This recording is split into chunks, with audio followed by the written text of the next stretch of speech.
मेरे साथ जुड़े क्योंकि मैं अपने आप को चुनौती देता हूँ कि मैं सबसे आरामदायक सोने की कहानियाँ बनाऊं जो बच्चों को आज रात शांत होने और सपनों की दुनिया में जाने में मदद करेंगी।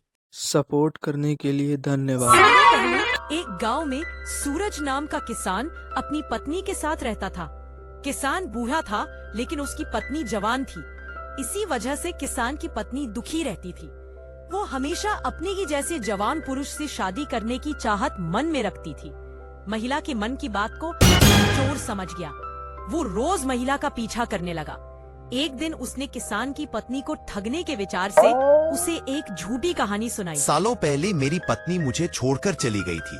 अब मैं अकेला हूँ। मैं तुम्हारी सुंदरता पर मोहित हो गया हूँ और तुम्हें अपने साथ शहर ले जाना चाहता हूँ। स्त्री यह सुनते ही खुश हो गई। वो फटाफट बोली, ठीक है, मैं तुम्हारे साथ चलूंगी, लेकिन मेरे पति के पास बहुत धन है। पहले मैं उसे ले आती हूँ। उन पैसों से हम जीवन भर आराम से रहेंगे। ये सुनकर चोर ने कहा कि ठीक है, तुम जाओ और लौटकर इसी जगह आना, मैं तुम्हारा इंतजार करूंगा। स्त्री घर पहुंची तो देखा में था। महिला ने सारे जेवर और नकदी को पोटली में बांधा और चोर के पास चली गई। किसान की पत्नी को आते देखकर चोर के मन में हुआ, अब मैं बहुत जल्दी धनवान बनने वाला हूँ। बस अब इस महिला से पीछा छुड़ाने की तरकीब निकालनी होगी। तभी किसान की पत्नी चोर के पास पहुंची। उसके पहुंचते ही दोनों दूसरे शहर की ओर निकल गए। कुछ दूर चलने के बाद रास्ते में एक नदी मिली। नदी को देखते ही चोर को एक तरकीब सूझ गई। वह महिला से बोला, नदी गहरी है, इसे मैं तुम्हें पार करवाऊंगा, लेकिन पहले मैं ये पोटली नदी के उस पार रखूंगा, फिर तुम्हें साथ ले जाऊंगा। स्त्री को चोर पर पूरा विश्वास था। उसने कहा, हाँ, ऐसा करना ठीक रहेगा।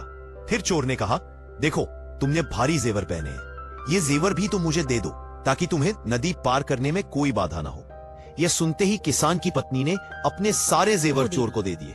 पोटली में बंधा धन और महिला के जेवर लेकर चोर नदी के पार चला गया। महिला उसके लौटने का इंतजार करती रही, लेकिन वो फिर कभी लौटकर नहीं आया।